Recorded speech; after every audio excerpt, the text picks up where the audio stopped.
இங்க ஒரு பையனுக்கு உடம்பு முழுக்க செயல் இழந்து போச்சு, தலை மட்டும்தான் கொஞ்சம் வேலை செய்யும். ஒரு நாள் அவனோட அப்பா, மகனே உனக்கு ஏதாவது ஆசை இருந்தா என்கிட்ட சொல்லுன்னு சொல்றாரு. அப்போ அவன் அங்க எக்ஸசைஸ் பண்ணிட்டு இருந்த கேர்ள்ஸ பாக்குறான். ஓ இதுதான் உன்னோட ஆசையான்னு தப்பா புரிஞ்சுட்டு அடுத்த நாள்ல இருந்து அவனை எக்ஸசைஸ் பண்றதுக்காக கூடவே கூட்டிட்டு போறாரு.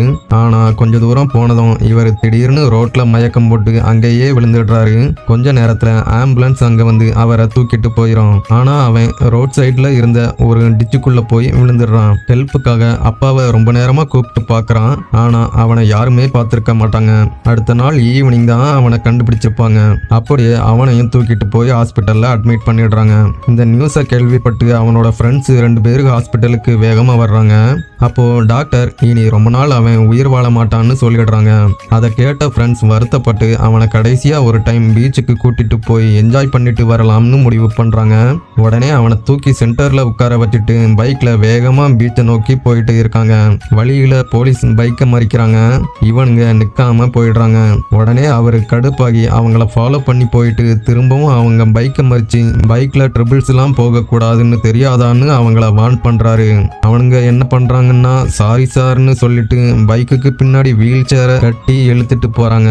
பீச்சுக்கு வந்துட்டோம் வாடான்னு வீல் சேர் வேகமா மண்ணுல தள்ளிட்டு போறாங்க.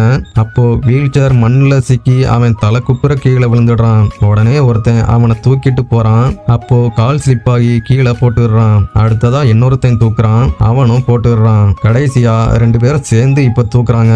அப்பவும் அவனை கீழே போட்டுடுறாங்க. அதுக்கப்புறமா கடல்ல குளிக்கலாம்னு குளிக்கிறாங்க. பார்த்தா அவங்க ஒரு சைடு ஜாலியா குளிச்சிட்டு இருப்பாங்க, இன்னொரு பக்கம் இவன் தண்ணிக்குள்ள முங்கி கிடப்பான். கடைசி செகண்ட்ல அவனை பார்த்து வெளியே தூக்குறாங்க. அதுக்கப்புறம் திரும்பவும் அவனை ஹாஸ்பிட்டலுக்கே கூட்டிட்டு வந்துடுறாங்க. அப்போ ஒருத்தன் உன்னோட கடைசி ஆசை என்னடான்னு கேட்கான். அவன் எனக்கு ஒரு கேர்ள் ஃப்ரெண்ட் இருந்தா நல்லா இருக்கும்னு சொல்றான். அடுத்த நாளே ஒவ்வொரு பொண்ணுங்க கிட்ட போயிட்டு என்னோட ஃப்ரெண்டுக்கு ஒரு நாள் மட்டும் கேர்ள் ஃப்ரெண்டா இருக்க முடியுமான்னு கேட்கறான். ஆனா அவங்க வாயால பதில் சொல்லி இருக்க மாட்டாங்க, கையால தான் சொல்லியிருப்பாங்க. கடைசியா ஒரு பொண்ணு ஓகே சொல்லிடுறான். அவளை அவங்க வேகமா ஹாஸ்பிட்டலுக்கு கூட்டிட்டு வந்து அவனோட ரூமுக்குள்ள அனுப்புறாங்க. ஈவினிங் அந்த பொண்ணு அங்க இருந்து போயிடுறான். உடனே ஃப்ரெண்ட்ஸ் வேகமா உள்ள வந்து பாக்குறப்ப அவன் சந்தோஷமா சிரிச்சுட்டு இருப்பான். 3 நாளைக்கு அப்புறம் அவன் இறந்தே போயிடுறான்.